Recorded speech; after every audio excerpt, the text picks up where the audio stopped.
SSI. Tuhan tolong pimpin acara ini dari awal hingga akhir.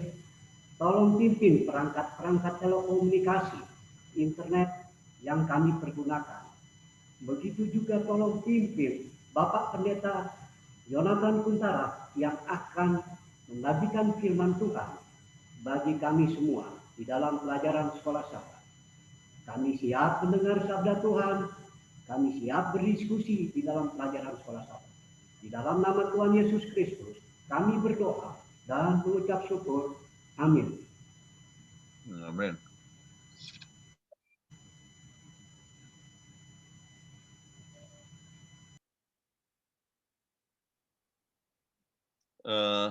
Bagaimana Ibu Peggy langsung ini?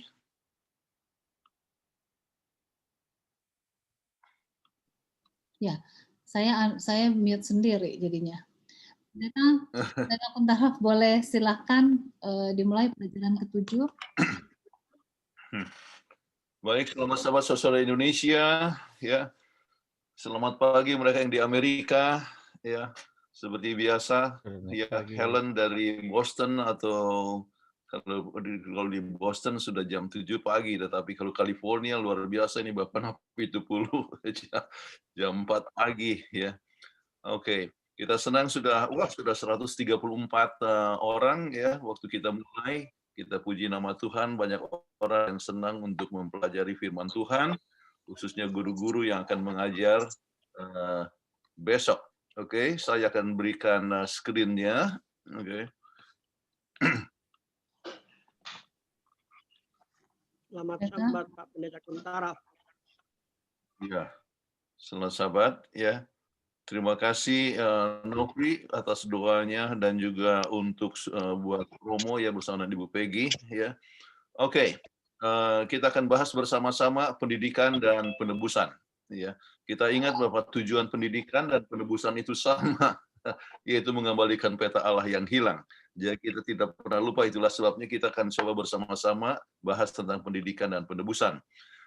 Jadi seperti biasa kita akan bahas ya si connect, bagaimana kita memulai akan bersama dengan murid, dengan kita punya anggota kelas ya, terus interpretasi question, kemudian application question.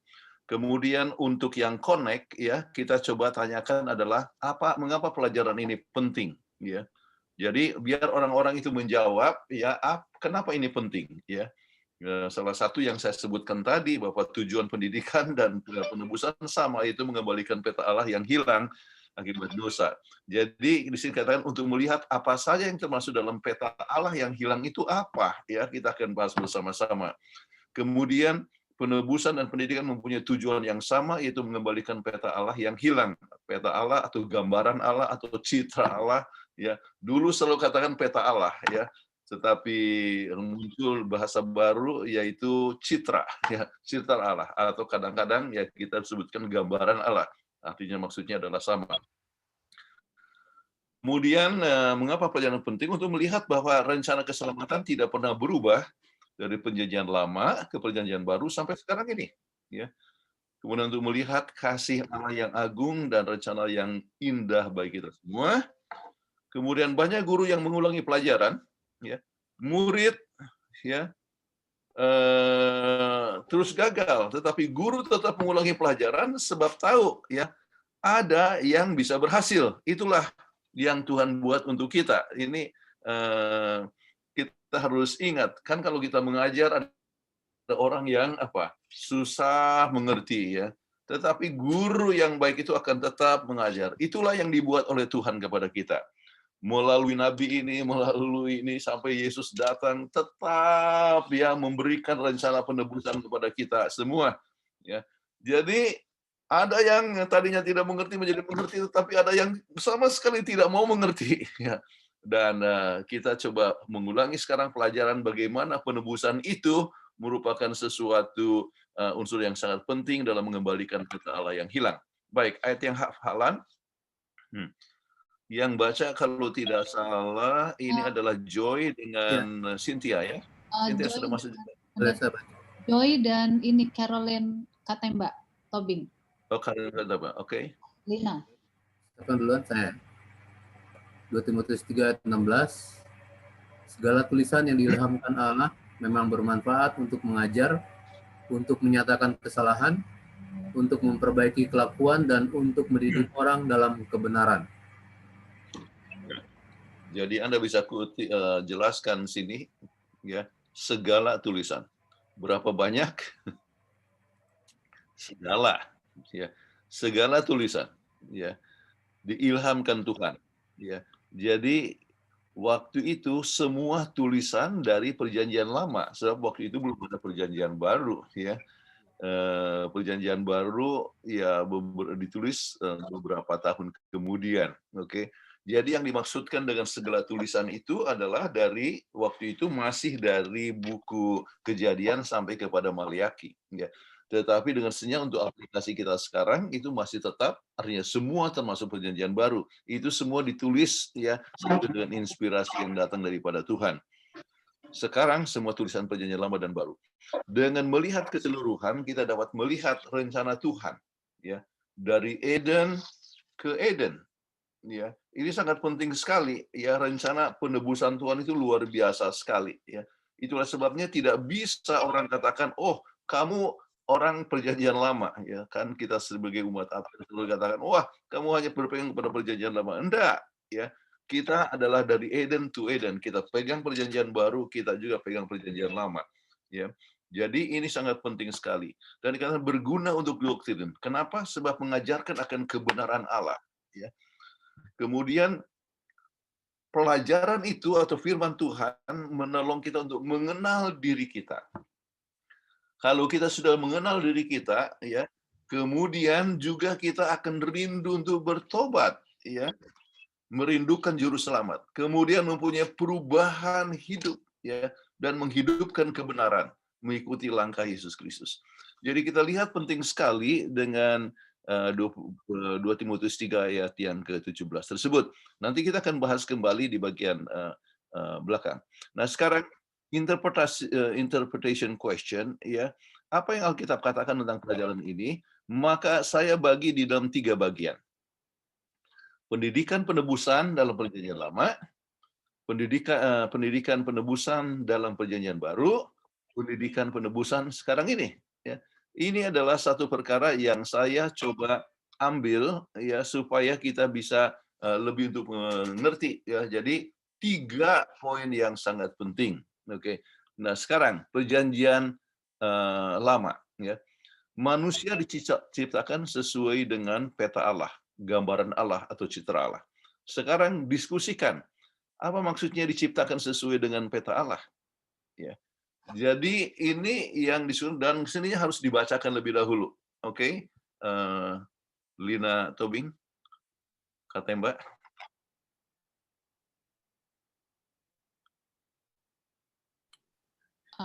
Kejadian 1 ayat 26 sampai 27. Berfirmanlah Allah, baiklah kita menjadikan manusia menurut gambar dan rupa kita, supaya mereka berkuasa atas ikan-ikan di laut dan burung-burung di udara, dan atas ternak, dan atas seluruh bumi, dan atas segala binatang melata yang merayap di bumi. Maka Allah menciptakan manusia itu menurut gambarnya. Menurut gambar Allah diciptakannya dia. Laki-laki dan perempuan diciptakannya mereka. Oke, nah sekarang terima kasih Dina. Jadi pertanyaannya ialah, ya, apa yang dimaksudkan dengan citra Allah atau gambaran Allah atau peta Allah itu? Ya, itu maksudnya apa? Oke, jadi Anda bisa meminta anggota kelas untuk memberikan pandangan, ya, dan beberapa ide di sini bisa disebutkan diciptakan sesuai dengan peta Allah. Ya. Ini yang membedakan manusia dari binatang, ya. Mempunyai kesanggupan untuk berpikir, ya, dan pertimbangan dan membuat keputusan, ya. Kemudian kesanggupan intelek dengan mempunyai tujuan hidup, ya.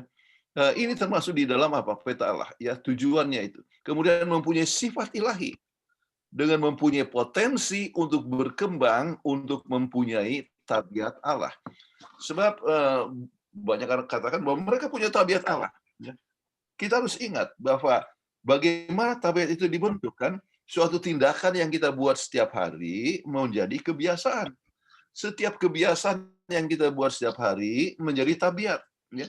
Jadi kalau Adam dan Hawa itu masih dalam masa pengujian, belum dikatakan bahwa mereka itu sudah mempunyai tabiat seperti Allah, ya, sebab mereka masih diuji dan ternyata mereka gagal di dalam ujian tersebut. Oke.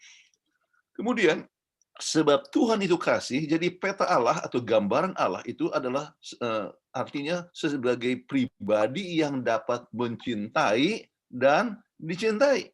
Ya. Kemudian itu berarti mempunyai hubungan dengan penciptanya, ya.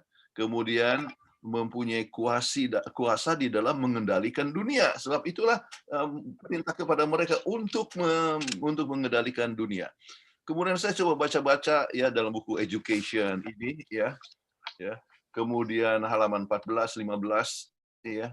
Kita dapatkan beberapa hal yang mungkin menjadi tambahan ide, ya. Kemana saja kita melihat dalam pandangan fisik, mental, dan rohani, pengetahuan itu dinyatakan. Pikiran manusia dibawa kepada persekutuan dengan pikiran Tuhan yang terbatas dengan yang yang terbatas dengan yang tidak terbatas. Maafkan, nanti saya harus perbaiki. Kemudian efek dari persekutuan tubuh dan pikiran dan jiwa atau di luar jangkauan untuk diperkirakan. Dalam persekutuan ini terdapat pendidikan yang lebih tinggi. Ya. Dan dikatakan halaman berikutnya, agar dapat mengerti apa yang dibayangkan dalam pekerjaan pendidikan, kita harus mempertimbangkan sifat dari manusia dan maksud Tuhan untuk menciptakan manusia.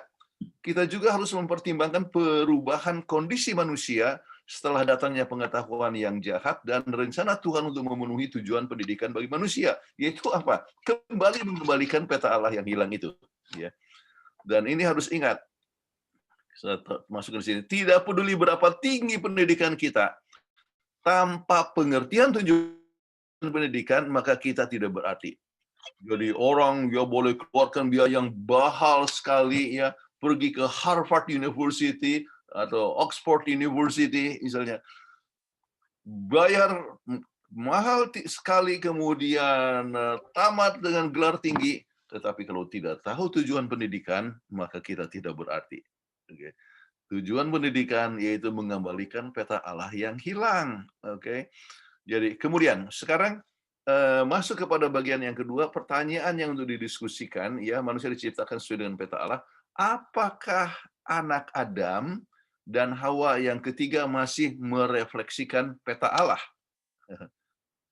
Coba tanya sama mereka, kemudian setelah itu suruh seorang untuk baca, ya, di dalam buku Kejadian 5 ayat 1 dan juga ayat 3.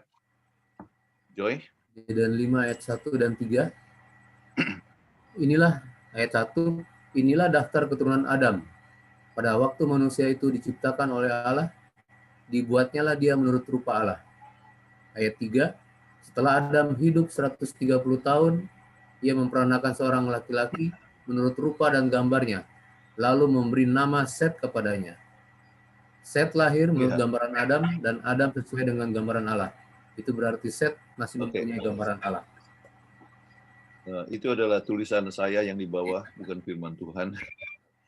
Oke. Tetapi yang dimaksudkan ialah, ya, kita coba lihat Tuhan, ya, menjadikan manusia sesuai dengan rupa Allah, itu gambaran Allah, ya, punya kesanggupan untuk mengasihi, mencintai, dan mempunyai tubuh. Saya tidak mau pergi terlalu katakan bahwa Tuhan itu seperti manusia tubuhnya, ya, tetapi kita mengetahui berbagai macam sifat, ya, pemikiran dan sebagainya, ya. Nah, ini Set, ya, yang dilahirkan sesudah Adam berusia 130 tahun, ya, menurut rupa dan gambarnya. Artinya gambar siapa? Adam. Jadi kalau Adam itu mempunyai sifat Allah atau rupa Allah, maka itu berarti Set juga masih mempunyai sifatnya, ya, mempunyai sifat atau gambaran Allah, yaitu kesanggupan untuk berpikir, kemudian untuk mencari akan Tuhan, kemudian senang kepada persekutuan kepada Tuhan, kemudian mempunyai artinya kesanggupan untuk mencintai dan dicintai, ya. Itu satu perkara yang sangat penting sekali. Sekarang, ya, bagaimana pendidikan dapat mengembalikan peta Allah yang sudah hilang, ya. Nah, ini yang harus didiskusikan, ya. Ingat, kita harus mempertahankan hubungan dengan Dia, ya. Sebab by beholding we become changed, right? Sebagaimana dengan hubungan orang tua dan anak, demikian pula hubungan dengan Allah. Kita harus mempunyai sifat ilahi. Jadi memandang akan Tuhan, maka kita akan mempunyai sifat Allah. Jadi mau tidak mau orang harus selalu ambil waktu bersekutu dengan doa, orang harus bersekutu di dalam membaca firman Tuhan, merenungkan firman Tuhan, maka kita akan mempunyai sifat Allah. Ya, sifat Allah, yaitu sesuai dengan peta Allah. Jadi ingat, kita sebutkan pada minggu yang lalu, manusia cenderung untuk ingin seperti yang disembahnya. Ya, jadi yang disembahnya, kalau misalnya seperti orang-orang Kanani, ya, itu yang disembahnya itu adalah yang mempunyai moral yang rendah, ya itulah mereka punya kehidupan moralnya rendah. Ya, jadi kalau kita mempunyai sesembahan kita itu adalah Tuhan Allah pencipta yang mencintai kita, maka kita ingin untuk menjadi sesembahan kita. Oke. Nah, sekarang gambaran Allah hampir terhapus semuanya, ya. Coba lihat di sini pertanyaannya, ya. Bagaimana umat manusia berada dalam keadaan di mana pikiran dan tindakannya jahat semata-mata? Siapakah di antara manusia yang tetap merefleksikan gambaran Allah di tengah dunia yang jahat? Oke, Dr. Lina Tobing boleh baca Kejadian 6 ayat 1 dan 2.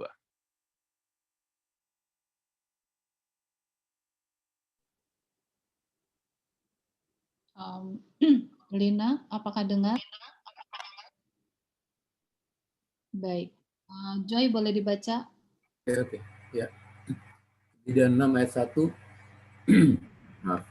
Ketika manusia itu mulai bertambah banyak jumlahnya di muka bumi, dan bagi mereka lahir anak-anak perempuan. Ayat 2, maka anak-anak Allah melihat bahwa anak-anak perempuan manusia itu cantik-cantik, lalu mereka mengambil istri dari antara perempuan itu, siapa saja yang disukai mereka. Jadi kita bisa lihat bahwa ini banyak menyangkut kepada masalah poligami, kawin cerai, dan sebagainya yang terjadi. Jadi bagaimana keadaannya, yaitu ya peta Allah itu, gambaran Allah itu ya makin lama makin terhapus dari tubuh manusia.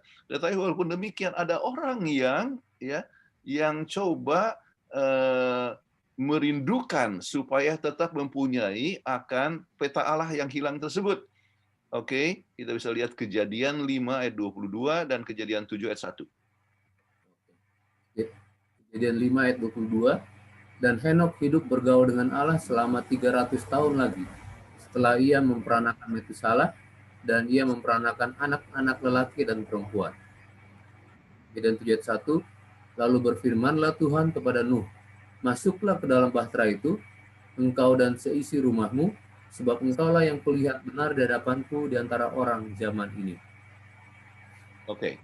Jadi kita bisa lihat di sini bahwa rupanya masih ada yang merindukan akan peta Allah. Kita sudah melihat apa yang dimaksud dengan peta Allah itu, ya.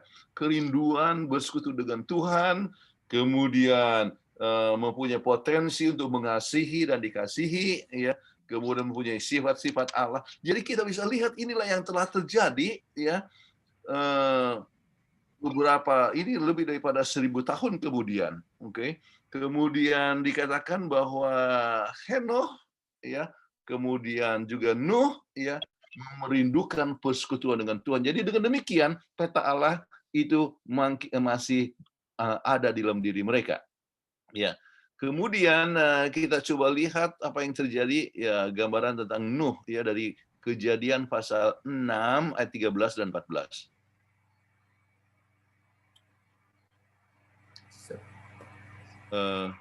Lina tidak sempat.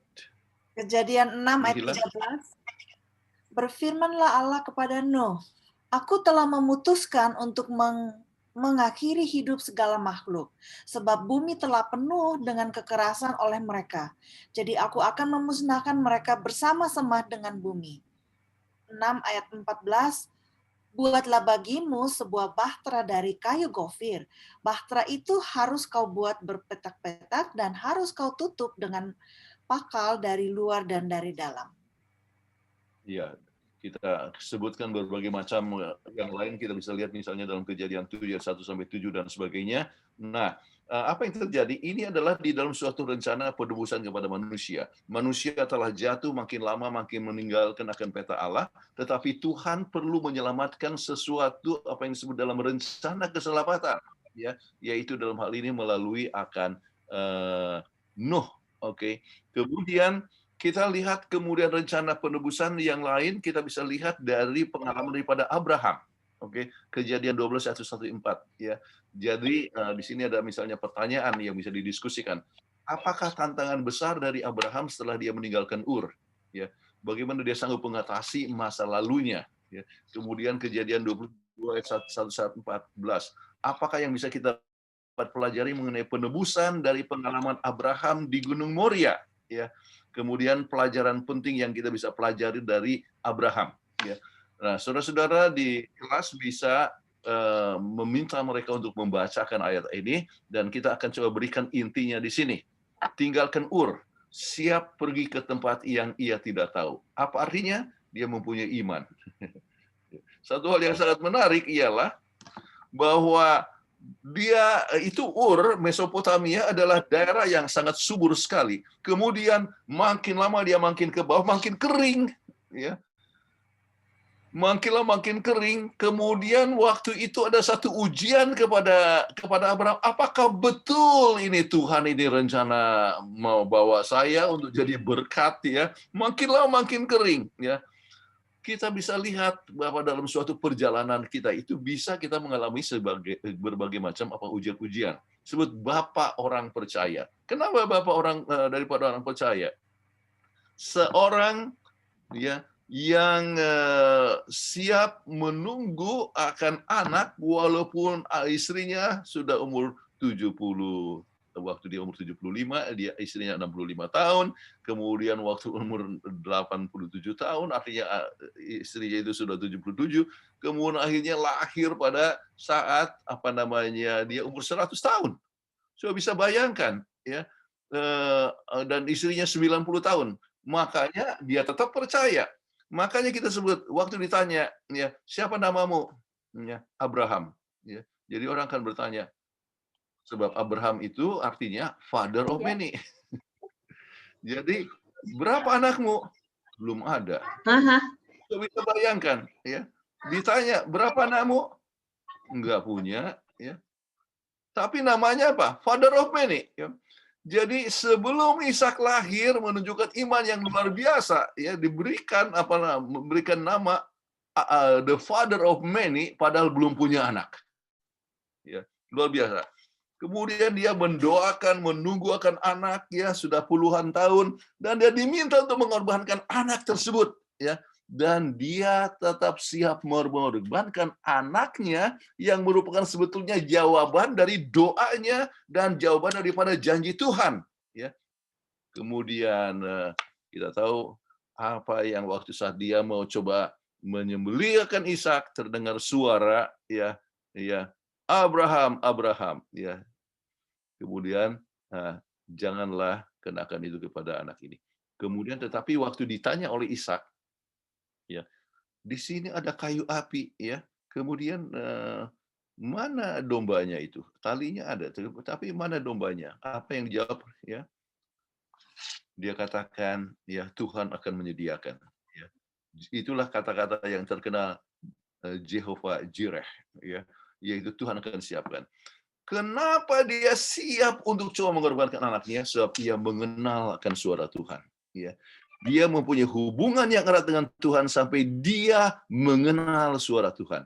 Ini satu perkara yang sangat penting. Apakah kita dengar suara Tuhan? Sering kita punya suara sudah terlalu keras sampai kita tidak dengar suara Tuhan lagi. Oke, kemudian kita masuk kepada pelajaran dari Musa dan para nabi, dan kita baca lagi 2 Timotius 3 ayat 16. Ya. Joy. 2 Timotius 3 ayat 16. Segala tulisan yang diilhamkan Allah memang bermanfaat untuk mengajar, untuk menyatakan kesalahan, untuk memperbaiki kelakuan, dan untuk mendidik orang dalam kebenaran. Oke. Nah sekarang, tulisan para nabi merupakan sumber instruksi untuk pendidikan. Oke. Jadi kalau kita mau mendidik, ya, apa yang kita harus gunakan? Tulisan para nabi, yaitu Alkitab. Tulisan para nabi merupakan pengalaman untuk mereka dan juga pelajaran penting dalam pengalaman untuk semua kita. Ya. Jadi oleh sebab apa? Mereka sudah mendengar suara Tuhan, ya, mendapatkan ilham daripada Tuhan. Ya. Dan itu adalah satu pelajaran yang sangat penting untuk kita punya pengalaman hidup kita masing-masing. Kemudian ingat, Alkitab adalah disebut timeless textbook. Tidak pernah ketinggalan zaman, juga tidak tergantung kepada lokasi, juga tidak tergantung kepada usia. Anak-anak sudah bisa belajar firman Tuhan. Ya, cerita anak-anak ya, cucu-cucu saya atau si Andrew dia waktu mereka masih kecil, kita cerita Alkitab. Wah, mereka senang sekali. Selalu bertanya, "Oh, minta lagi, ya satu lagi." Ya, cucu saya sampai sekarang setiap saya kasih cerita anak-anak langsung selalu meminta lagi. Jadi ingatlah bahwa tidak tergantung pada lokasi, kemudian kapan saja, di mana saja, firman Tuhan itu adalah satu perkara yang applicable dan tidak bisa dimusnahkan. Ingat pengalaman daripada Voltaire, ya. Rumahnya, artinya dia yang katakan bahwa saya bosan dengan 12 orang yang sudah mempromosikan kekristenan, saya akan katakan bahwa saya akan musnahkan semua. Dia kumpulkan Alkitab, ya, dibakar. Ini terjadi waktu revolusi Prancis. Tetapi apa yang terjadi? Rumahnya menjadi tempat percetakan Alkitab. Jadi itu berarti bahwa ini adalah tidak bisa dimusnahkan Alkitab itu, ya. Baik, yang diilhamkan Tuhan, ya. Kata ilham di situ adalah nafas Tuhan, ya, memberikan instruksi kebenaran, merupakan berita penebusan oleh Yesus Kristus. Kemudian ya, semua yang kita suka atau tidak suka itu adalah firman Tuhan. Yang mungkin menemplak kita, tetapi itu adalah firman Tuhan. Kemudian kalau kita lihat kepada perjanjian lama, sewaktu itu disebut masih dalam perjanjian lama, itu 5 buku Musa artinya Torah. Dan apa artinya Torah? Teaching or instruction, ya. Itu 5 buku Musa. Mulai lihat dari kejadian, dari penciptaan, dan termasuk masalah Sabat, kejadian manusia, rencana keselamatan, dasar penebusan telah didapat. Dia dari melihat hanya kejadian. Kalau kita melihat kepada kejadian, ya, pasal 1 sampai 3 saja, ya, kita bisa melihat, ya, tentang dasar, ya, tentang dasar daripada keselamatan itu sudah ada semua di situ. Sabat di situ, pernikahan di situ, perkawinan, ya. Hanya dengan melihat akan 3 pasal pertama dari Alkitab. Kemudian Yosua sampai Nehemia, 12 buku, itu dalam bentuk apa? Sejarah. Dan naik turun tergantung kepada apa? Kesetiaan mereka. Kalau mereka setia, naik, ya. Mereka luar biasa, maju negara itu. Tapi kalau mereka sudah tinggalkan Tuhan, mundur lagi. Jadi kita lihat naik turun, sejarah daripada manusia. Begitu juga dengan kita masing-masing. Kebahagiaan kita banyak tergantung apakah kita menurut akan Tuhan atau dekat dengan Tuhan atau tidak. Kemudian 5 buku kebijaksanaan, ya, kita bisa lihat supaya kita berjalan dalam kebenaran. Kemudian 17 buku itu nabi-nabi, ada nabi-nabi besar, nabi-nabi kecil, ya, kita bisa lihat. Itulah 39 buku di dalam perjanjian lama. Semuanya adalah bermanfaat untuk kita semua untuk bertumbuh di dalam kerohanian. Kemudian kebijaksanaan laki-laki dan perempuan yang dimaksudkan, ya, mungkin boleh tolong baca 1 Raja-Raja 4 29 sampai 34. Ini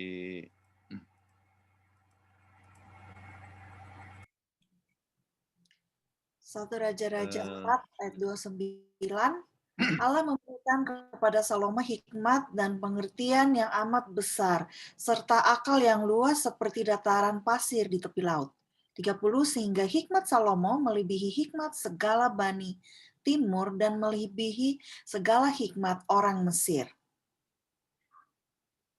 31, ia lebih bijaksana daripada semua orang, daripada Etan, orang Ezrahi itu, dan daripada Heman, Kalkol, dan Darda, dan anak Mahol. Sebab itu ia mendapat nama di antara segala nggak kelihatannya.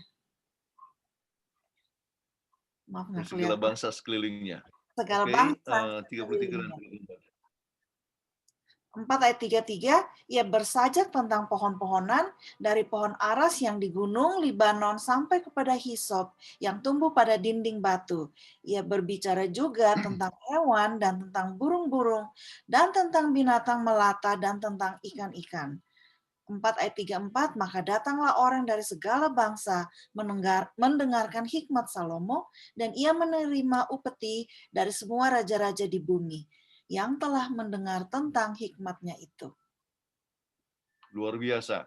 Jadi itulah kita bisa lihat bahwa dia menuliskan sampai 3.000 daripada Amsal ya, dan sebagian kita dapatkan sekarang ini yang boleh berguna untuk kita masing-masing. Banyak artinya hal-hal yang menunjukkan suatu kebijaksanaan daripada Salomo. Oke.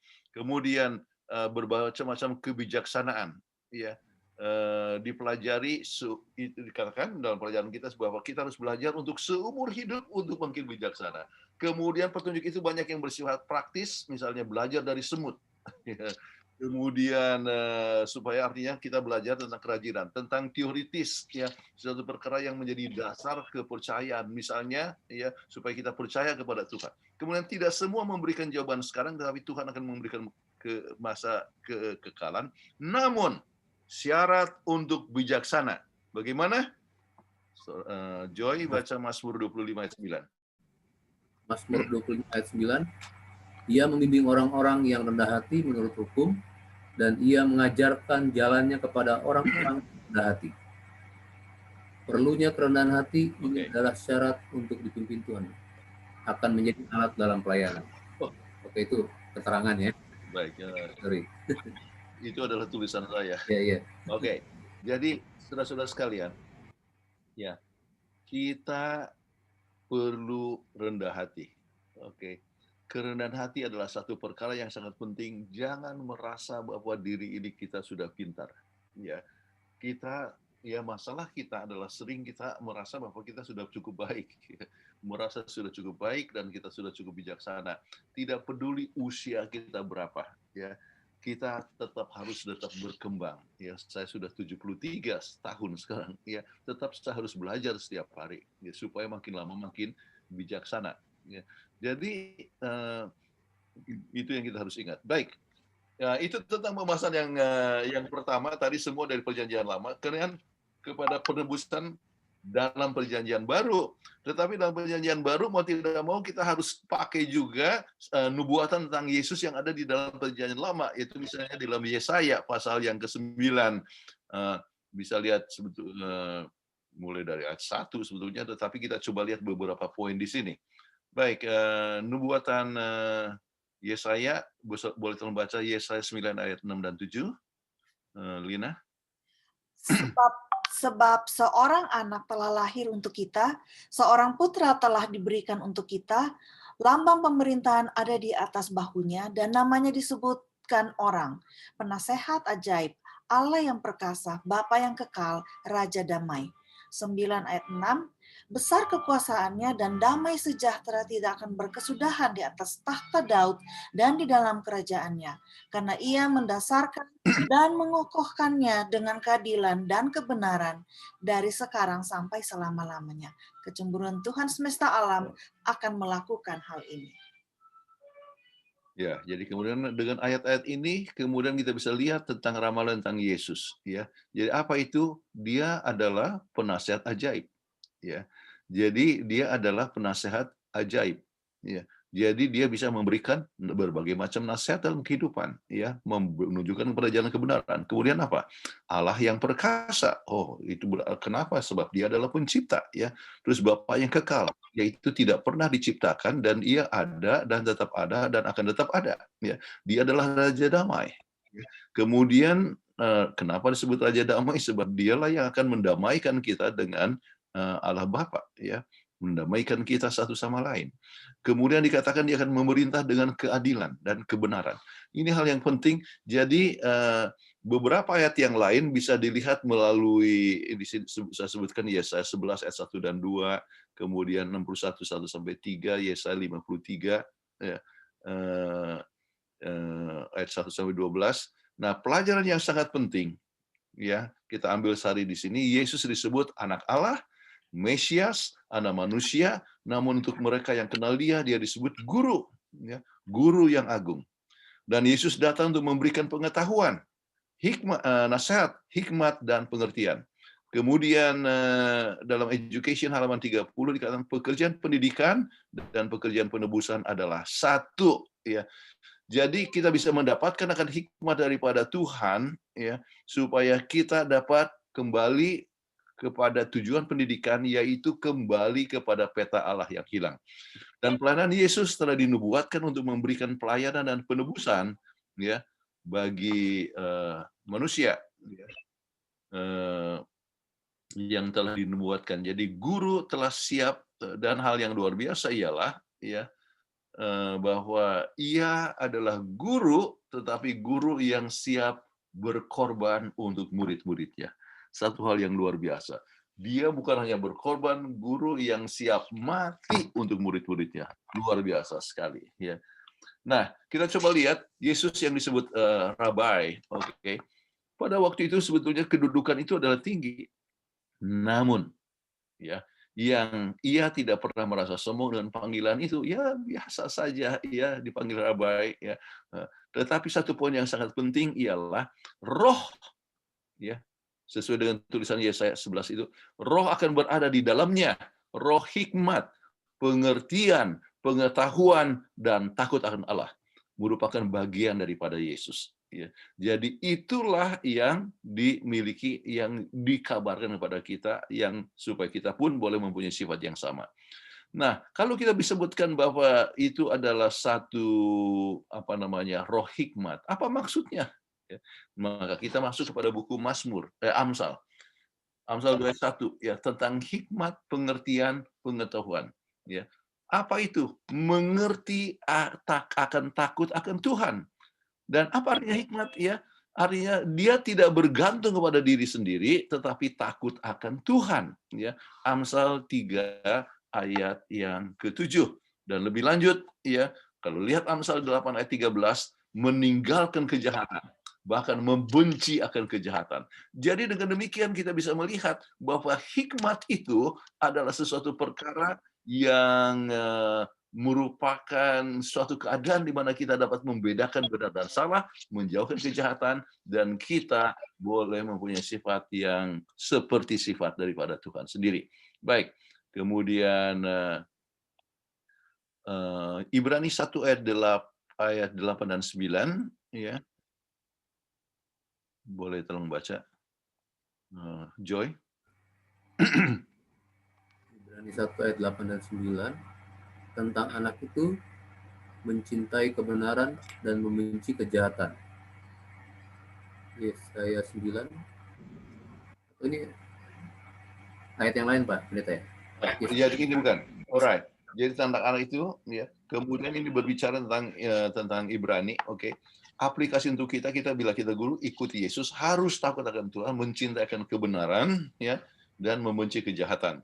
Kemudian salah satu ayat di dalam Yesaya 9 mengatakan tentang dunia akan dipenuhi dengan pengetahuan akan Tuhan seperti air memenuhi laut dan pengertian. Luar biasa sekali. Itu berarti bahwa kelimpahan pengetahuan akan Tuhan itu betul-betul sangat berlimpah.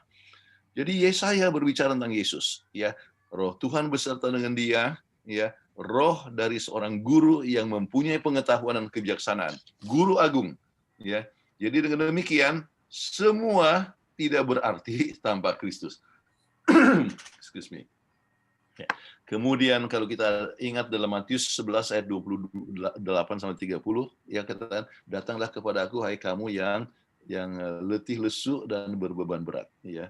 Aku akan memberikan sentosa kepadamu, dan kata belajarlah daripadaku, ya.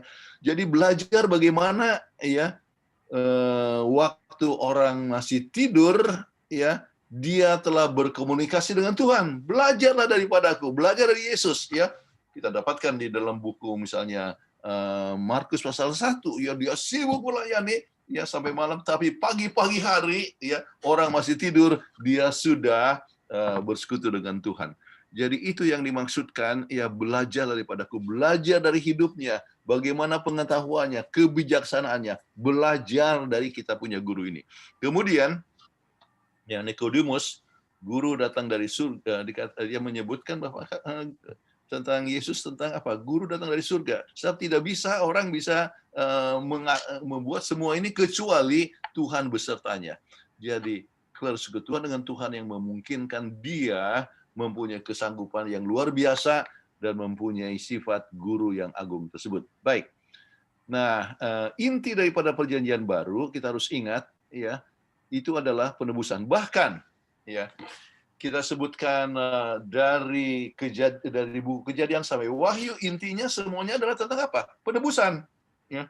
Kita ingat di dalam buku Yohanes pasal yang ke-5 ayat 30 ya, yang menyebutkan bahwa kamu membacakan Alkitab untuk mendapatkan hidup yang kekal, tetapi Alkitab juga berbicara tentang aku. Ya, kita lihat dari Kejadian sudah ada tentang Yesus, bukan? Ya, sebagai pencipta dan sebagainya. Kemudian Tuhanlah pemberi hukum. Kemudian kita bisa lihat bagaimana rencana penebusan itu telah terjadi dari Kejadian sampai kepada Wahyu. Baik, jadi mulai dari Injil, proklamasi jalan keselamatan, instruksi untuk kehidupan kekristenan, ya. Buku terakhir untuk nubuatan di akhir zaman itu adalah buku Wahyu.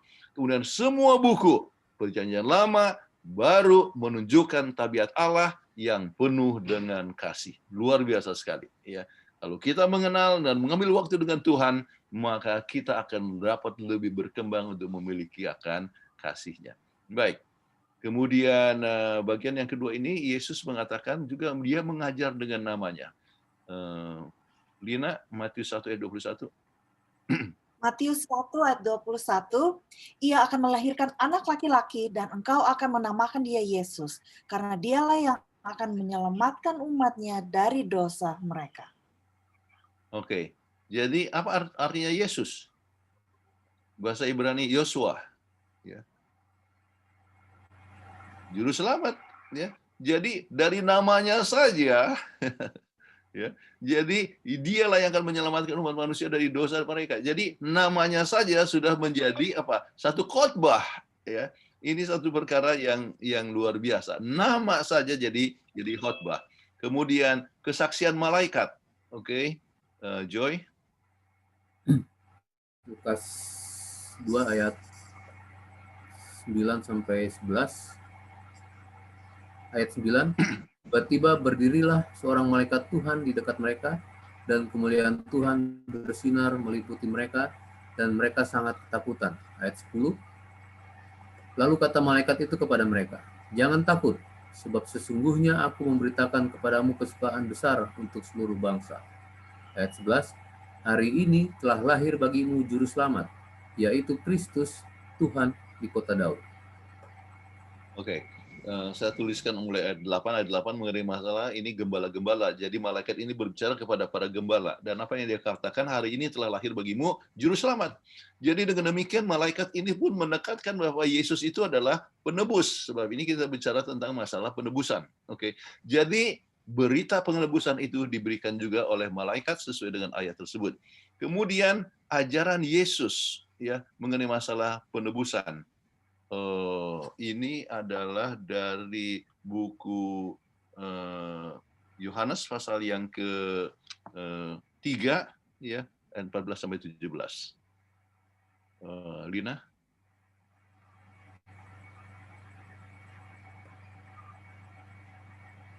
Dan sama seperti Musa meninggikan ular di padang gurun, demikian juga anak manusia harus ditinggikan, supaya setiap orang yang percaya kepadanya beroleh hidup yang kekal.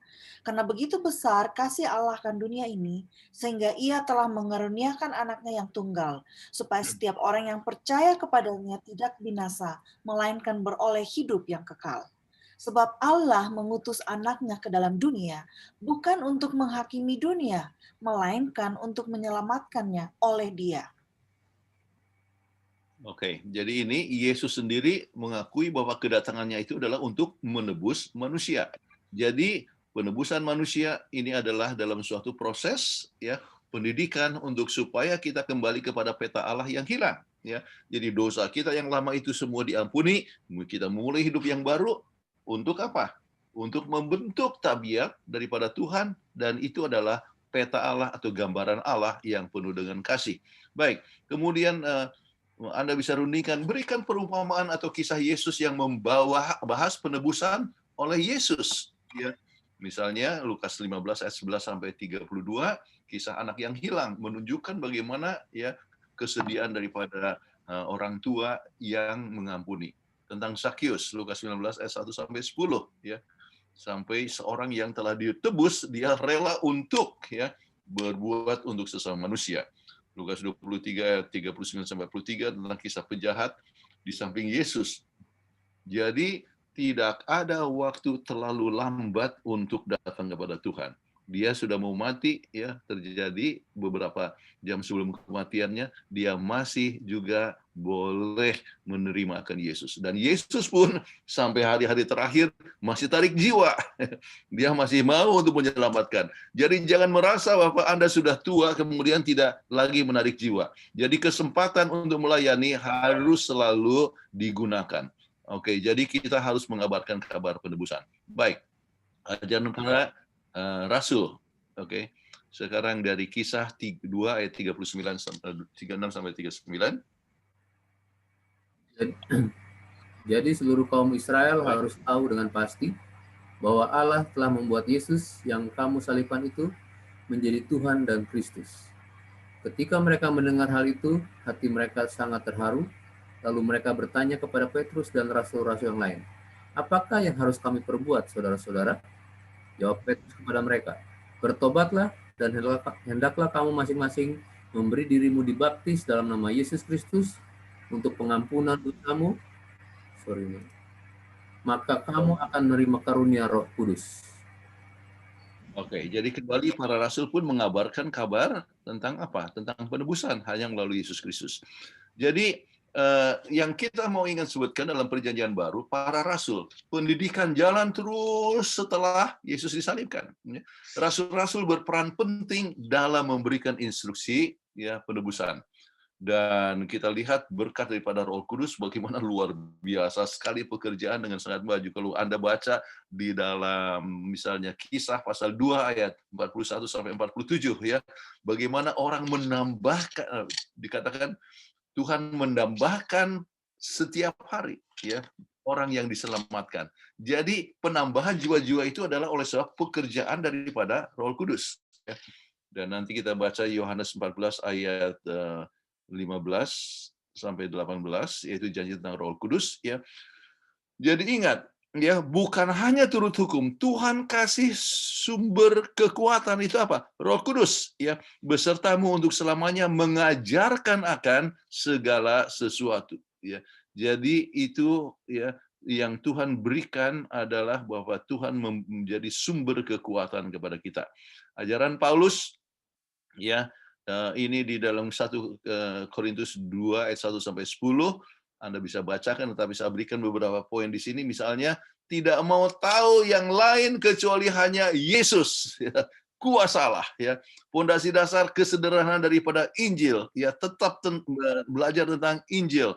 Tuhan telah menyatakan dirinya melalui Roh Kudus, bertumbuh dengan kuasa Roh Kudus. Ya, jadi kuasa itu datang dari mana? Dari Roh Kudus.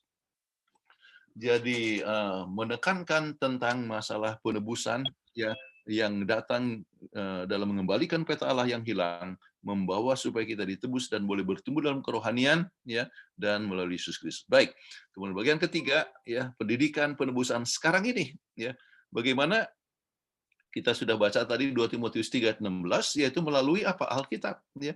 Jadi Tuhan membimbing kita supaya kita dapat lebih mengerti tentang penebusan melalui Alkitab. Kemudian pengajaran melalui orang tua, guru atau pendeta. Baik, 2 Timotius 3 ayat 14 sampai 15. Siapa Lina? Ya. 2 Timotius 3 ayat 14 sampai 15. Tetapi hendaklah engkau tetap berpegang pada kebenaran yang telah engkau terima dan engkau yakini, dengan selalu mengingat orang yang telah mengajarkannya kepadamu. Ingatlah juga bahwa dari kecil engkau sudah mengenal kitab suci yang dapat memberi hikmat kepadamu dan menuntun engkau kepada keselamatan oleh iman kepada Kristus Yesus. Oke, jadi apa yang terjadi? Siapa yang mengajarkan dari kecil kepada dia? Ya, maka kita tahu bahwa itu orang tua yang memberikan, ya, dia punya nenek mengajarkan, dia punya mama, ya. Jangan pernah putus asa dalam mendidik anak-anak. Ya, saudara-saudara, kadang-kadang kita sebagai orang tua, aduh anak saya ini bagaimana, ya, mengalami artinya selalu bandel, ya, ya. Saudara-saudara sekalian, apa yang harus dibuat? Berdoa, berdoa, berdoa. Ya, saya punya anak, ya, itu bukanlah anak yang sempurna, oke? Andrew itu terkenal bandel. Dia pernah bikin menangis, ya, gurunya waktu TK. Gurunya menangis gara-gara Andrew. Kenapa? Terlalu bandel, ya. Tetapi kita tetap berdoa, bimbing dia. Dan waktu di sekolah di Singapura, ya, apa yang terjadi? Oleh sebab dia termasuk underachiever. Artinya dia pintar, tetapi dia rasa pelajaran itu terlalu rendah. Akhirnya jadi apa? Main-main, ya. Sampai gurunya lapor kepada kami. Tetapi kami bimbing, ya. Kathleen ambil waktu setiap hari supaya dia punya homework itu bisa selesai, ya. Kita berdoa, bimbing dalam rohani dan sebagainya, ya. Jadi dia mempunyai kelemahan-kelemahan, tetapi makin lama makin bertumbuh. Saudara-saudara sekalian, orang tua tahu beban mendidik anak, tetapi ingat, berdoa, berdoa, berdoa, ya. Didik dengan firman Tuhan, tunjuk dan kasih sayang. Kita akan menghasilkan anak yang takut akan Tuhan, ya. Jadi saya merasa senang, ya, bahwa walaupun misalnya Andrew meninggal, maka dia meninggalkan akan pekerjaan yang baik, dan orang-orang kenal dia sebagai seorang yang giat di dalam pelayanan, ya, mencintai akan Yesus dan selalu bersaksi. Oke. Nah, sekarang yang berikut adalah pimpinan daripada Roh Kudus. Kembali Yohanes 14 ayat 16, 17 dan 26. Siapa sekarang? Yohanes 14 ayat 16, aku akan minta kepada Bapa, dan ia akan memberikan kepadamu seorang penolong yang lain, supaya ia menyertai kamu selama-lamanya. Ayat 17, yaitu Roh kebenaran. Dunia tidak dapat menerima dia, sebab dunia tidak melihat dia dan tidak mengenal dia. Tetapi kamu mengenal dia, sebab ia menyertai kamu dan akan diam di dalam kamu. Ayat 26, tapi penghibur, yaitu Roh Kudus, yang akan diutus oleh Bapa dalam namaku, dialah yang akan mengajarkan segala sesuatu kepadamu, dan akan mengingatkan kamu akan semua yang telah kukatakan kepadamu. Oke, inilah satu berkat yang dapat kita nikmati, yaitu Roh Kudus. Jadi ingat, ya, Roh Kudus membimbing kita, ya. Dan kita harus berdoa untuk kehadiran Roh Kudus supaya kita dapat lebih mengerti, ya. Dan Roh Kudus akan membimbing kita kepada segala kebenaran. Satu hal yang Tuhan telah janjikan kepada kita, ya. Dan penghibur dan menguatkan kita. Jadi pada saat kita kedukaan sekalipun, ya, yang menjadi penghibur adalah apa? Roh Kudus. Ya, Roh Kudus dan firman Tuhan, dan Roh Kudus menggunakan firman Tuhan untuk menghibur kepada kita masing-masing. Baik, terus bertumbuh dengan berbagai macam cara. 1 Tesalonika 3 ayat 12, ya. Lina. 1 Tesalonika 3 ayat 12, dan kiranya Tuhan menjadikan kamu bertambah-tambah dan berkelimpahan dalam kasih seorang terhadap yang lain dan terhadap semua orang, sama seperti kami juga mengasihimu. Bertambah di dalam kasih. Jadi dengan demikian, jadi bertambah dalam kasih itu artinya bertumbuh dalam apa? Citra Allah. Ya.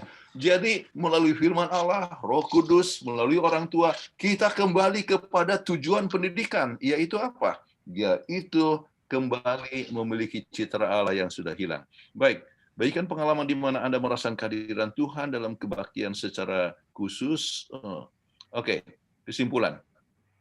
Kebenaran diberikan kepada mereka yang rendah hati, siap menunggu di kaki dari Guru Agung Yesus Kristus. Kebenaran Alkitab adalah textbook, sebab firman Allah itu, ya, adalah kehidupan yang punya kuasa untuk perubahan hidup kita, makin lama makin mempunyai tabiat Yesus. Seluruh Alkitab berbicara mengenai Yesus yang memberikan teladan dalam hidup dan ajaran yang bijaksana agar kita dapat memiliki gambaran Allah, yaitu citra Allah. Itulah yang kita harus kembali bentuk ya melalui penebusan daripada Yesus Kristus. Oke. Nah, aplikasi siapa yang Tuhan telah gunakan untuk membawa Anda mengenal rencana Tuhan Allah. Terus bagikan pengalaman bagaimana Anda mempunyai kesempatan untuk menjelaskan kepada orang lain mengenai rencana Tuhan dalam penebusan manusia. Dan yang sangat penting adalah bahwa kita boleh merasakan bagaimana penebusan itu telah mengubah kita, mengajak kita akan bertumbuh. Nanti aplikasinya saya akan coba tambahkan sebelum dikirim kepada saudara. Baik, saya lihat masih 223 yang orang yang masih hadir, ya.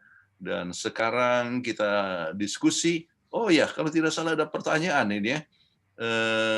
Ya, ada pertanyaan di grup. Saya lihat ada pertanyaan dari ini, dari saudara, dari pendeta Simanjuntak, ya. Iya, dari Ibu Lina juga ada. Oke, ini adalah pendeta Togar Simanjuntak. Sukses pendidikan mencapai tujuan memiliki hubungan dengan Allah. Berikan gambaran aplikasi dalam kehidupan kita, ya. Aplikasi sangat gampang. Kalau kita dekat dengan Tuhan, maka kita akan menghasilkan kehidupan yang baik dan kita menjadi saksi yang baik. Ya, saya khotbah kalau tidak salah. Oh, ini adalah khotbah untuk Uni dalam membahas artinya Minggu Sembahyang Uni, tapi Nusa Tenggara sebagai tuan rumah. Ya, oke. Saya ceritakan pengalaman daripada murid-murid Yesus itu, ya, pada saat adanya mujizat memberikan makan 5.000 orang. Judul pembahasan waktu itu adalah, ya, orang biasa, ya, menghasilkan pekerjaan yang luar biasa. Oke. Nah, apa yang terjadi? Murid-murid ini menerima dari Yesus itu makanan roti dengan ikan, kemudian bagikan. Sesudah bagikan, kembali kepada Yesus, ya, dapatkan lagi dari Yesus, bagikan lagi.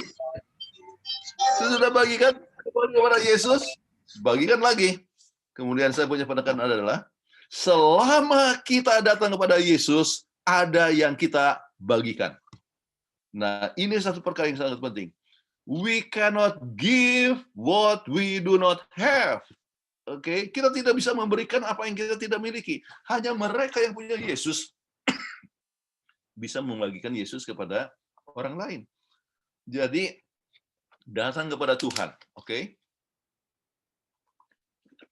Mendalami firman Allah, ya, baca Roh Nubuat, ya, maka ada sesuatu yang kita bisa bagikan. Itulah aplikasi kehidupan kita. Mandatori apa yang dibuat oleh Yesus sukses sebagai guru, ya. Ya, oleh sebab persekutuan dari mandatori, apa maksudnya mandatori?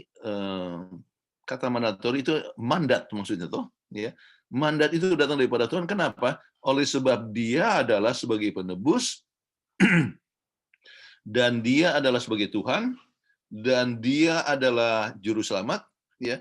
Kemudian Dia mengajar sebagai guru yang sukses dengan hidupnya sendiri dan juga dengan ajarannya sendiri. Ya, makanya waktu dia membasuhkan murid-muridnya dikatakan, ya, jikalau aku sebagai guru, ya, telah berbuat demikian, maka turutlah. Ya, ya, jadi orang-orang, arti murid-murid harus menurut akan apa yang Yesus katakan. Sebab Yesus mengajar dengan, jadi dia adalah guru, ya, mendapatkan otorisasi sebagai guru dan mengajar dengan hidup dan ajarannya. Oke. Pendidikan kepada umat Tuhan, apa yang sukses, yang ada yang gagal. Apa dasarnya untuk sukses? Ya, dasarnya untuk sukses adalah, ya, perubahan daripada manusia yang telah mengikuti akan ajarannya. Learning is change. Itulah Socrates katakan, ya. Learning is change. Belajar itu berubah. Kalau orang seperti Yohanes, ya, orang seperti Yohanes, ya, yang tadinya anak guntur, yang tidak bisa sabaran, waktu lewat Samaria ternyata mereka tidak terima, langsung mau minta mendatangkan api dari langit untuk membakar orang Samaria. Tetapi dia menjadi Yohanes yang kekasih. Dan kita bicara tentang kasih, baca dalam 1 Yohanes, 2 Yohanes, 3 Yohanes, semuanya tentang kasih, luar biasa. Ya, jadi itulah ya dasar daripada sukses adalah oleh sebab buah-buah ajarannya mengalami suatu kemajuan, artinya perubahan. Ya, orang berubah dari ajarannya. Oke, apakah dasar kebijaksanaan yang dimiliki oleh Salomo yang bisa kita aplikasikan dalam kehidupan kita? Ya, dasar kebijaksanaan kembali kepada arti kebijaksanaan itu sendiri. Ya, sesudah saya berikan tadi beberapa ayat-ayat yang bisa dikutip kembali waktu mengajar. Ya, bagaimana dia mempunyai hikmat. Ya, hikmat kemudian disebutkan takut akan Tuhan. Kemudian hikmat, ya, dia akan menjauhkan dari kejahatan. Kemudian hikmat, ya, membedakan benar dan salah. Ya, hikmat yaitu berjalan dalam kebenaran. Hikmat menyebabkan seorang itu menjadi benci kepada kejahatan. Oke. Jadi ini adalah satu perkara yang sangat penting dengan dasarnya ya dia terima daripada Tuhan kan? Bukankah dia memohonkan kebijaksanaan daripada Tuhan? Hanya sayang dia sempat jatuh. Tetapi sesudah kejatuhannya akhirnya dia menuliskan juga akan buku pengkhotbah ya yang menunjukkan bahwa segala sesuatu sia-sia, maka orang akan menghadap kepada Tuhan dia dalam pengadilan. Itulah sebabnya kita harus mempunyai kehidupan yang sesuai dengan kehendak Tuhan. Oke, baik. Perhatikanlah ajaran Paulus di Korintus. Apa poin utama untuk aktivitas tugas kehidupan setiap hari? Saya berikan justru adalah ayat yang pertama yang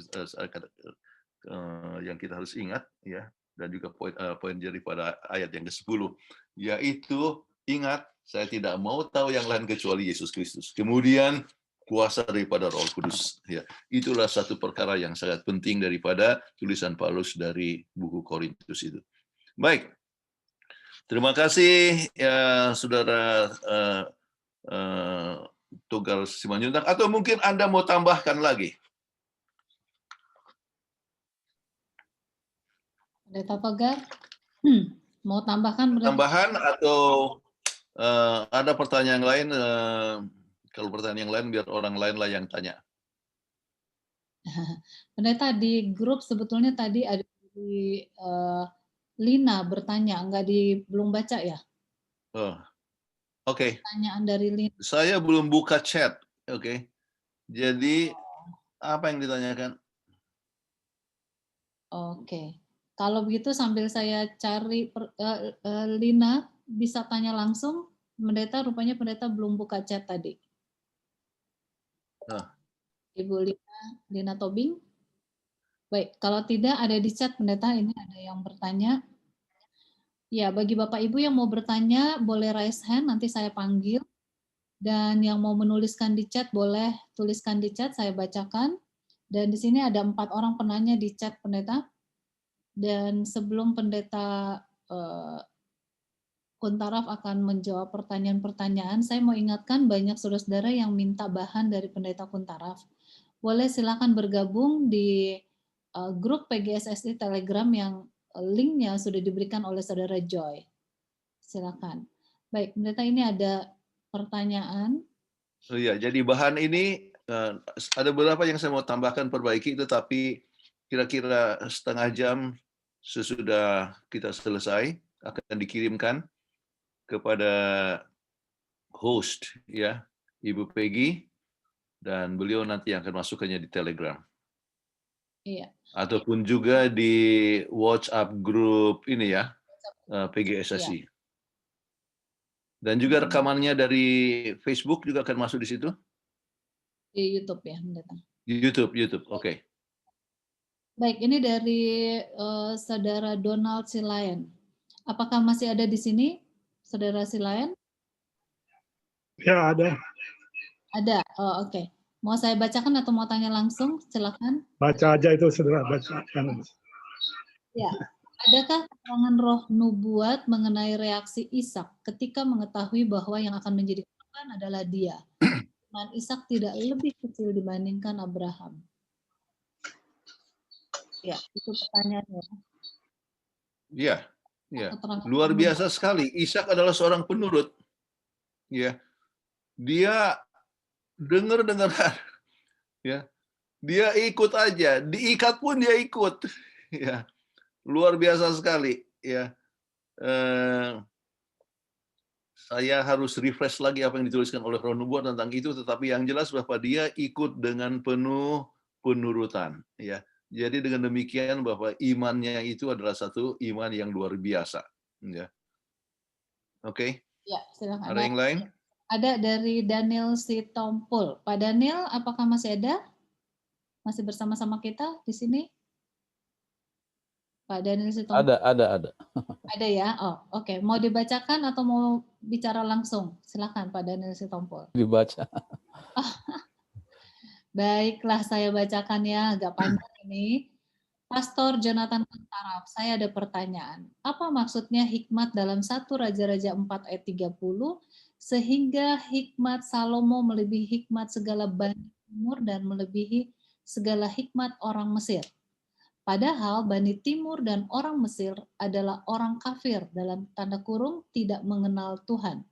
Sementara dalam Amsal 2 ayat 6 dikatakan karena Tuhanlah yang memberikan hikmat, dari mulutnya datang pengetahuan dan kepandaian. Apakah Tuhan memberikan hikmat kepada umat Tuhan dan juga orang kafir?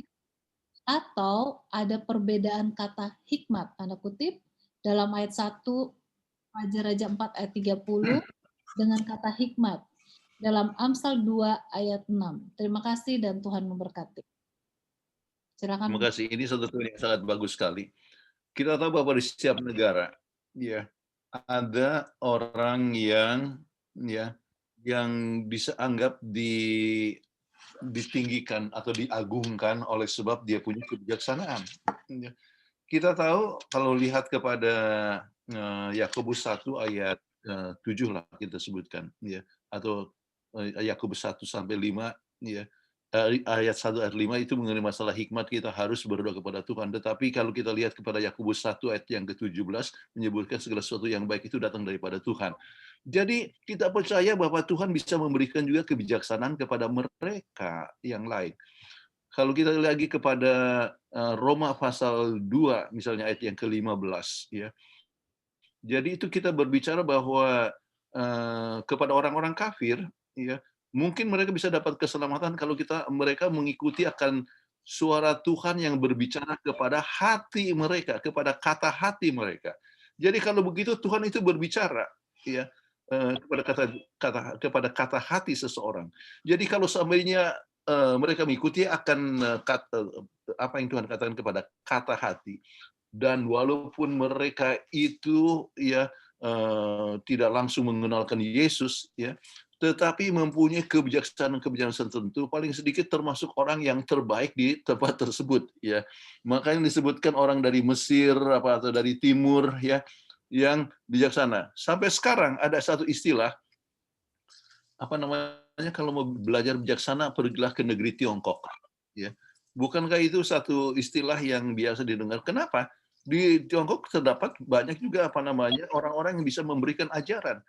Misalnya ajaran Confucius, ya, Konghucu, ya. Itu Konghucu itu mempunyai suatu ajaran-ajaran yang sangat luar biasa sekali, sampai kalau kita lihat kepada tulisan-tulisan daripada budaya Tiongkok, ya, orang bisa melihat dia bahwa dia itu mendapatkan karunia daripada Tuhan, walaupun tidak langsung menyebutkannya, ya, tetapi menyebutkan ada satu kuasa yang disebutkan kuasa, artinya yang maha tinggi, ya, tetapi tidak menyebutkan nama Yesus dan sebagainya, tetapi ada satu kebijaksanaan tertentu. Misalnya Matius 7 ayat 12, ya, janganlah buatlah kepada orang lain apa yang kamu mau orang berbuat kepadamu, ya, disebut golden rule, oke. Tetapi ajaran Confucius, ya, adalah satu perkara yang negatif, ya, tetapi mempunyai maksud yang sama, ya. Misalnya, janganlah buat kepada orang lain apa yang engkau tidak mau orang lain buat kepadamu, ya. disebut silver rule. Ya. Tetapi kita lihat bahwa itu adalah satu hal yang sangat bijaksana, yang mempunyai intinya sama. Kita harus buat, kalau Yesus katakan satu hal yang positif. Ya. Tetapi kalau Konghucu berbicara tentang negatif, ya. Tetapi ya kita lihat adanya satu kebijaksanaan di situ. Jadi saya percaya banyak kebijaksanaan yang terjadi, ya, di bawah langit ini, di mana Tuhan turut campur dalam berbicara kepada mereka. Oke, mudah-mudahan sudah menjawab Daniel Sitompul. Terima kasih, Ini murid saya kan ya? Ya, terima kasih Pendeta. Pertanyaan selanjutnya dari Tauro. Apa perbedaannya baptisan dalam nama Yesus Kristus dan dalam nama Bapa, Anak, dan Roh Kudus? Yang mana yang seharusnya dipakai? Karena di gereja kita kalau baptisan biasanya dalam nama Bapa, Anak, dan Roh Kudus. Terima kasih. Apa bedanya baptisan dalam nama Yesus Kristus? Dalam Kristus dan dalam nama Bapa, Anak, dan Roh Kudus. Iya, oke. Iya. Perbedaannya, ya, kalau misalnya ini beberapa murid-murid, yaitu dalam Kisah Rasul-Rasul menyebutkan bahwa mereka baptiskan dengan nama Yesus. Ya. Kemudian Yesus sendiri mengajarkan supaya kita membaptiskan orang dengan nama Bapa, Anak, dan Roh Kudus. Dan ini ya telah menjadi alasan atau senjata daripada kelompok-kelompok orang yang menyebutkan anti-trinitas, ya, yang menyebutkan ya bahwa kita tidak jadi katakan bahwa hanya dengan nama Yesus saja sudah cukup, ya, tidak perlu atas nama Bapa, Anak, dan Roh Kudus. Ya. Kita harus tahu latar belakangnya. Ini peristiwa Kisah Rasul-Rasul itu adalah terjadi kira-kira pada tahun 40-an. Ya. Jadi 30-an mereka sudah mulai bekerja membaptiskan, ya tahun 30-an. Ya. 30-an sampai 40-an. Kemudian buku Markus itu ya ditulis tidak ditulis sampai kira-kira 50-an. Dan buku Matius itu sekitar tahun 60-an. Ya. Jadi dengan demikian, ya, yang available sebagai guidelines, ya, untuk acara-acara baptisan dan sebagainya itu masih belum available. Jadi apa yang mereka ingat adalah baptisan dengan nama Yesus, ya. Tetapi ya sesuatu perkara yang sangat lengkap, ya, adalah ya yang ditulis oleh Matius, bukan? Buku Kisah itu ditulis oleh Lukas. Ya. Dan Lukas itu tidak langsung ya berhadapan dengan Yesus. Dia adalah orang kafir yang menjadi yang bertobat, ya. Kemudian dia dan juga Paulus juga ya jadi melihat akan berbagai macam kegiatan baptisan itu masih menggunakan nama Yesus saja, ya, sebab belum ada kita sebutkanlah juklak atau buku Matius itu belum tertulis, ya, belum ditulis. Ditulisnya kemudian, oke, ya, ditulisnya kemudian. Jadi dengan dasar itulah maka kita lihat bahwa maka sekarang kita ikuti dengan sendirinya apa yang tertulis dalam Alkitab. Sesuai dengan perintah Yesus, yaitu Bapa, Anak, dan Roh Kudus. Mudah-mudahan itu bisa menjelaskan apa yang ditanyakan oleh The Hutaurux. Ya. Okay. Pak Edi Lukas. Ya, selanjutnya pertanyaan dari Ibu Caroline Tobing. Pertama pertanyaannya, Yesus adalah guru. Apakah itu berarti profesi guru penting dalam penebusan? Yang kedua, pertanyaannya adalah, apakah definisi hikmat masih sama dari zaman Alkitab sampai zaman sekarang? Nah, ini. Gimana ini, Pendeta? Bagaimana pertanyaannya? Yang pertama ya, ada dua pertanyaan. Yang pertama, Yesus adalah guru. apakah itu berarti profesi guru penting dalam penebusan? Itu yang pertama. Oke. Yang kedua, Oh. apakah definisi hikmat masih sama dari zaman Alkitab sampai zaman sekarang? Definisi hikmat. Wah, ini ibu guru yang tanya kepada dosennya ini ya. Ya, Bu Lina. Oke. Sekarang kita coba lihat nah, kepada yang apa pertanyaan pertama tadi? Yesus adalah guru. Apakah itu berarti profesi guru penting dalam penebusan? Oh iya, sangat penting. Ya, kenapa? Penebusan itu, ya, bagaimana bisa dikabarkan tanpa guru? Bukankah guru, pendeta, orang tua mengabarkan perlunya keselamatan anak-anaknya? Ya. Jadi guru mempunyai peranan penting, makanya setiap guru harus mengerti tujuan daripada pendidikan. Ya. Tujuan daripada pendidikan, ya, itu adalah sesuatu perkara yang harus diketahui oleh semua guru. Jadi kalau kita mengajar, misalnya aljabar, aljabar, itu penting ada hubungan dengan penebusan atau tidak? Ya. Kalau kita mengajar bahasa Inggris, ini Dr. Lina Tobing mengajar bahasa Inggris. Ya. Apakah itu ada rencana untuk ada hubungannya dengan penebusan atau tidak? Jawabnya adalah ada. Ya. Kenapa? Ya.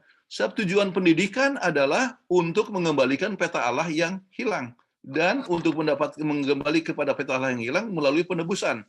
Dan guru apa saja, mengajar mata kuliah apa saja, ya, harus memasukkan faktor iman di dalam ajarannya. Makanya ada yang sebut integration of faith and learning. Ya. Dan integration of faith and learning, ya, itu integrasi antara iman dan belajar, ya, itu melalui kurikulum yang disebut formal curriculum dengan informal curriculum. Ya. Wah, ini Lina Tobing tahu tentang masalah ini kan? Hanya maafkanlah, saya kebetulan pernah jadi dosen. Jadi, nah, mengajarkan itu kan kurikulum, ada yang disebut formal curriculum, ada informal curriculum.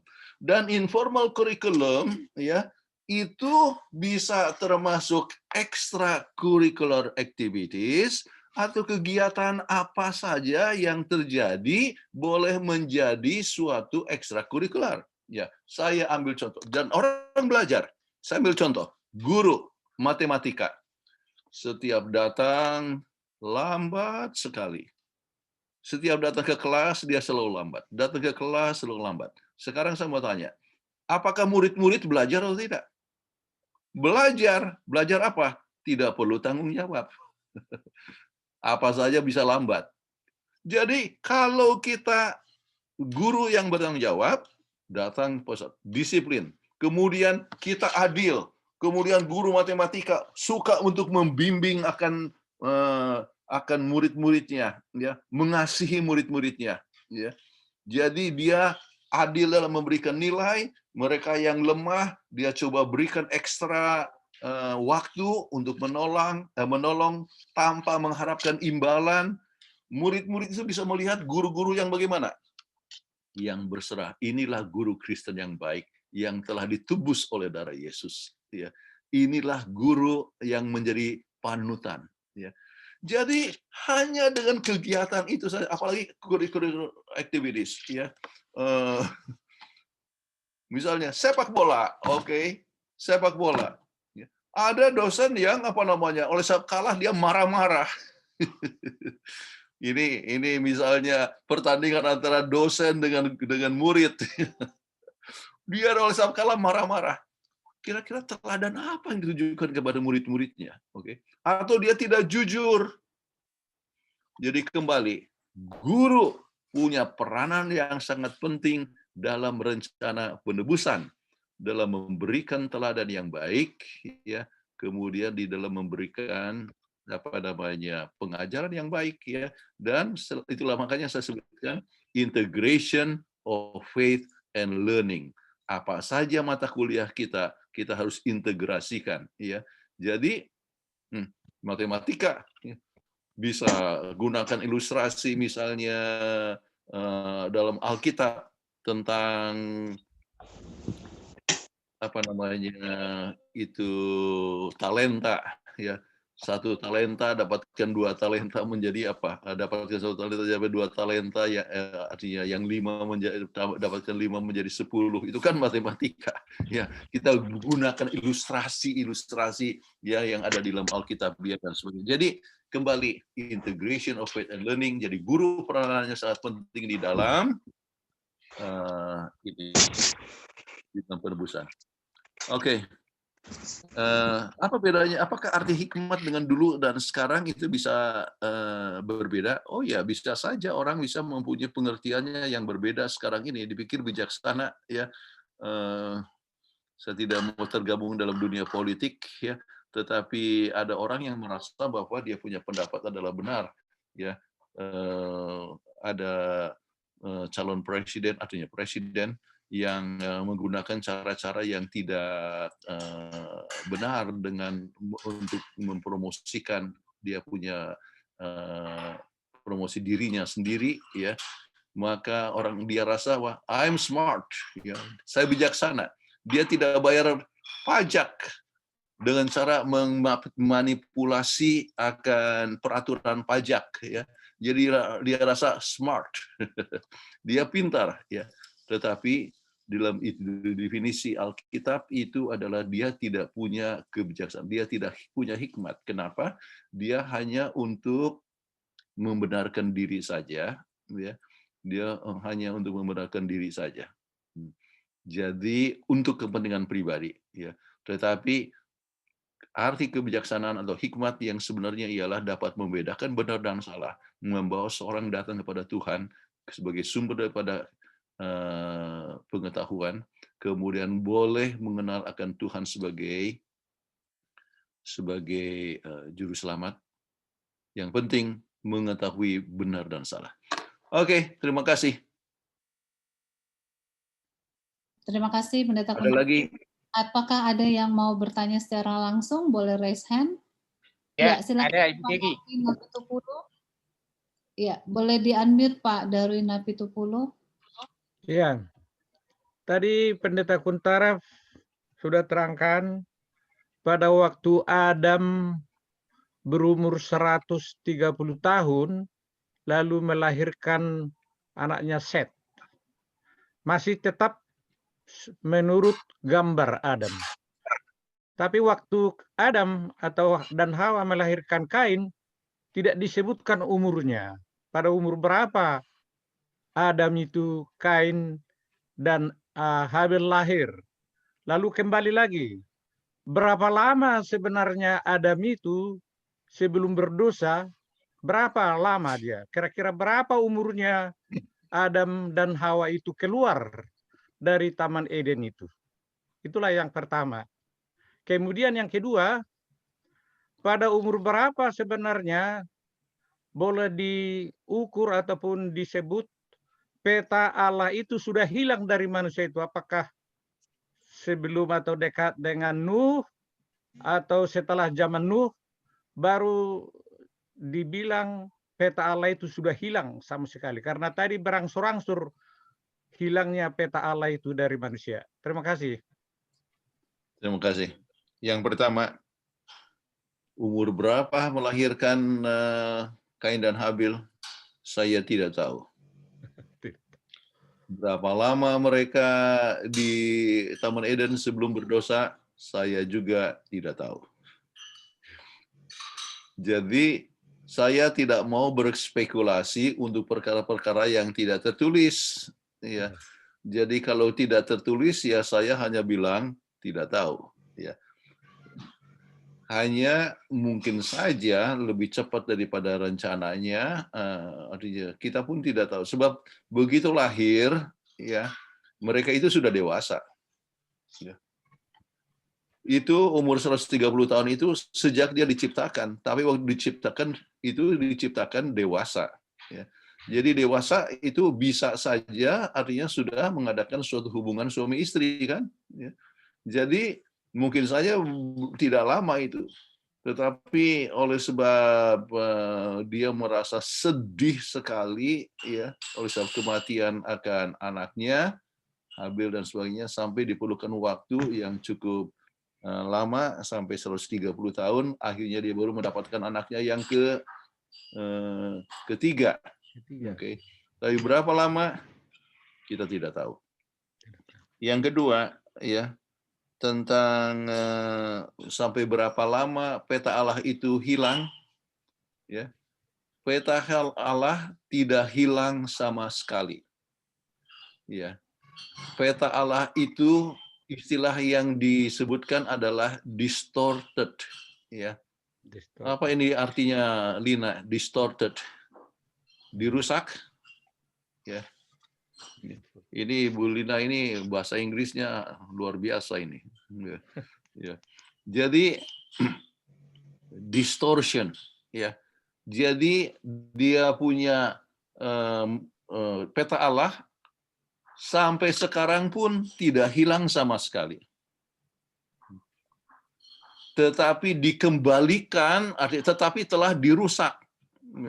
Makanya kita bisa mengasihi satu sama lain. Orang tua, ya, cinta kepada anaknya walaupun dia tidak kenal Tuhan.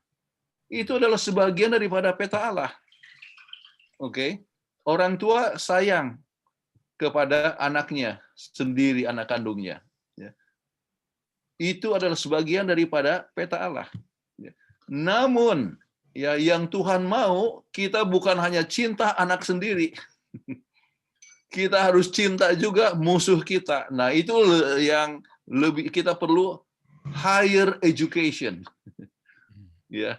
Kita perlu pendidikan yang jauh lebih tinggi, ya. Peta Allah yang makin lama makin sempurna.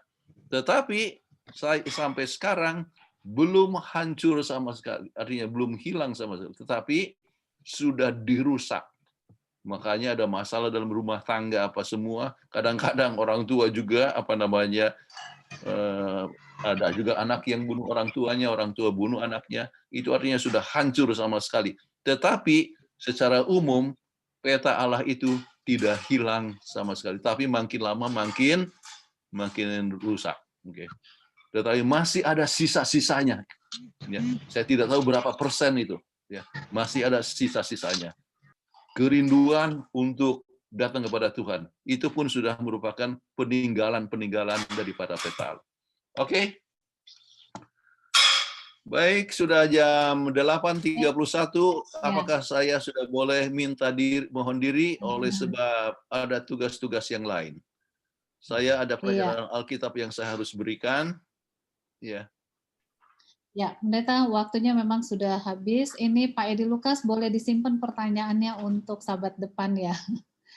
Baik, terima kasih Bapak Ibu sekalian, partisipan pada malam hari ini. Luar biasa ya. Kami berharap untuk sahabat depan, walaupun tidak dapat posternya, tetap hadir karena ID Zoom-nya tetap sama dan juga passcode-nya tetap sama. Jadi kami berharap untuk semua boleh bergabung kembali. Dan terima kasih untuk beberapa pendeta yang baru bergabung hari ini.